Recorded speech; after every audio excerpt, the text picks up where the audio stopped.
it's Laura Marano here, and I'm at 17 and ready to tell some embarrassing stories with some emojis.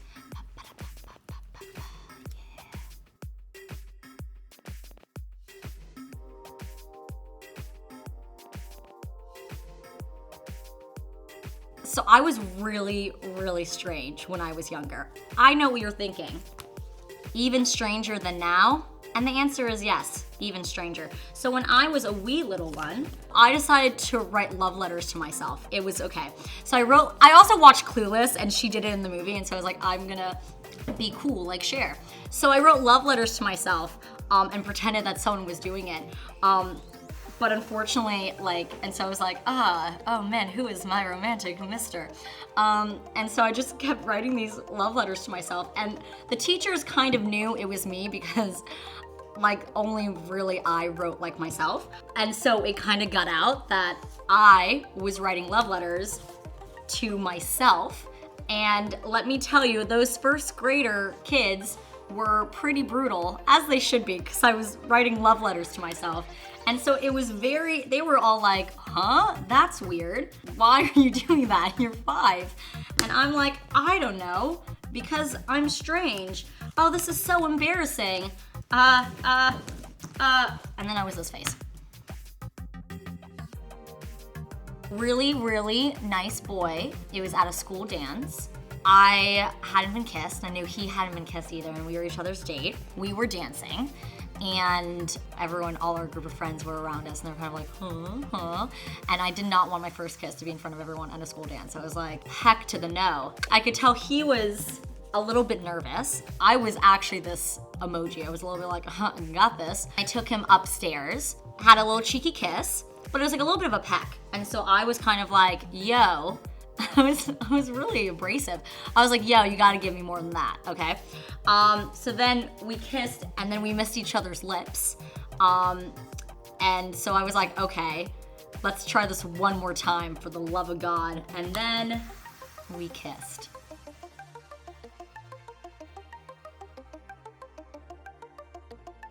I was playing basketball with a crush. We were talking about cars. We said something about the dashboard, and I started laughing. It wasn't a joke, but I was just like, ha ha ha ha ha, a dashboard.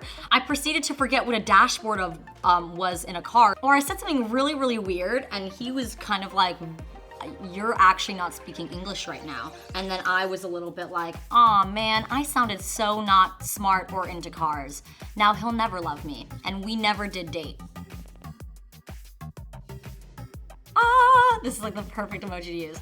This one's a bit of an awkward story, so I'm excited about it. I'm at iHeartRadio Awards. Chris Martin is performing, and I didn't realize he was performing, so I'm like freaking out that he's there. I'm like, oh yeah, Chris Martin, I love you, you're awesome. I'm sitting at this table. Turns out he's literally sitting right next to my table. This doesn't turn out great, by the way. I just want to warn you guys ahead of time. I'm like freaking out. I really want a photo, and I really don't know what to do. And the guy sitting next to me is kind of like, I'm gonna help you out here. No, don't help me out. No, this is only gonna turn out bad. And spoiler alert, it did. But he was like, no, I got you. So he's like, hey, Chris, she's a really big fan. Would you mind taking a photo? And Chris was super sweet and super nice and was like, yes, of course.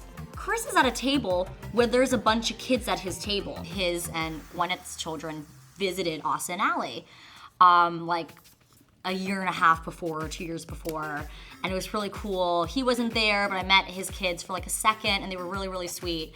And I was like, I was very overwhelmed the day that they came because I had a huge wedding dress on. Anyway, so we're taking a photo, and he's all like super sweet and super nice. He's taking pictures with a fan, and so I'm kind of like, oh hey Chris, I just to let you know, your kids actually came to a taping of my show, and I gestured towards the kids at the table, and all of a sudden, Chris went from this to not as aggressive as this face, but kind of a little bit like this, and he was like, those aren't my kids.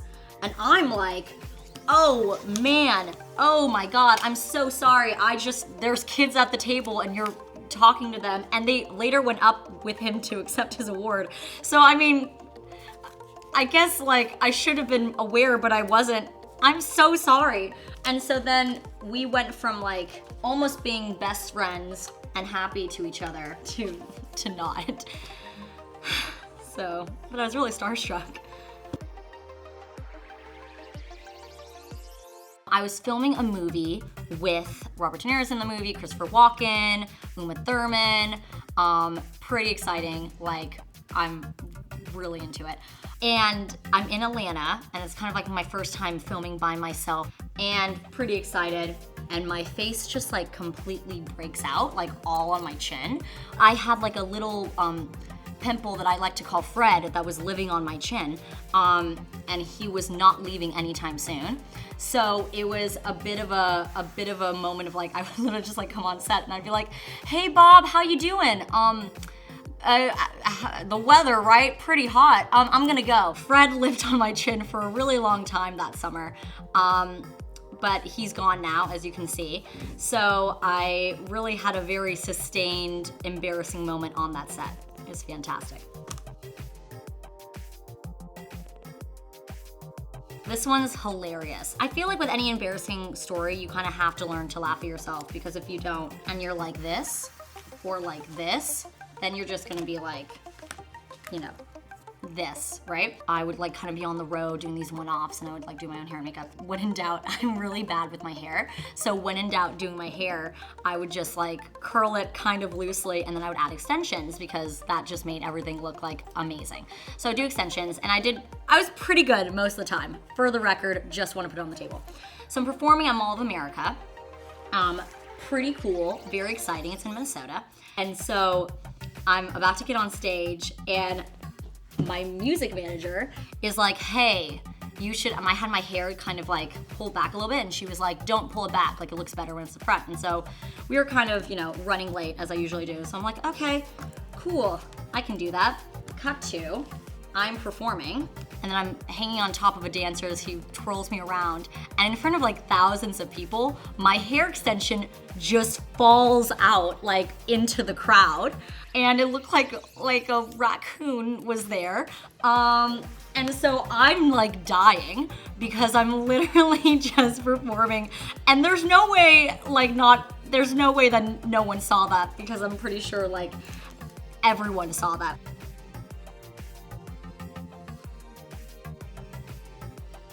Okay, so a crush that I had didn't actually have an Instagram, and so I didn't necessarily have that problem, but I definitely Instagram stalked him without him having an Instagram. So then I would like go, it was even worse. I like found like the people that he like hung with, and found their photos and being like, "Oh, is there photos of him?" One of the worst social medias is like the Insta stories, because they can see if you see them. He was hanging out with a friend of his, and I looked up her Instagram, and she had a story, and I wasn't very well versed at this time in what I was like, maybe they can't see me if I watch the Insta story.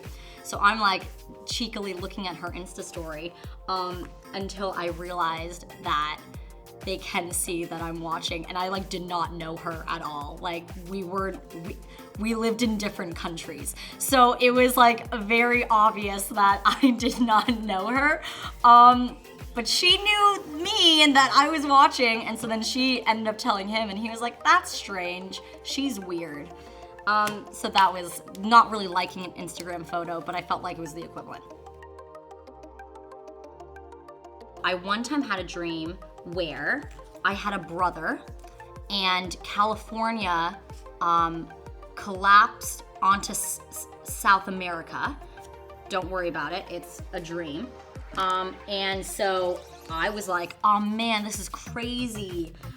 Like, what's gonna happen?" And then it transitioned to me and my mother, and we were like walking down a street. Danny DeVito or someone was there, it was an actor, and he slapped me, and then I blacked out, and I just ended up in the back of his car.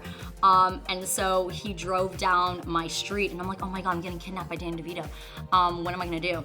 And then it transitioned from there into an old school friend of mine's birthday at like a ball pin club. Oh, just wait, it gets better. There were cats inside like, you know, like cats like this, inside the ball pit.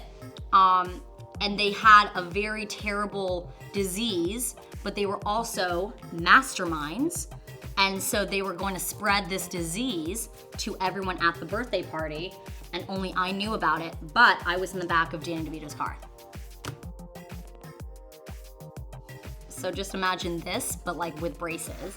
I'm taking my photo and I had breakouts, so that was fantastic. And so I want to look like this, but with like out the winky face, but you know, like cheeky smile. Oh, so attractive. I'm 8th grade and ready to hit the world. I wanted to look like this, but then my smile came out like more like, I guess this, but it was like a little bit open, so you could kind of still see my braces.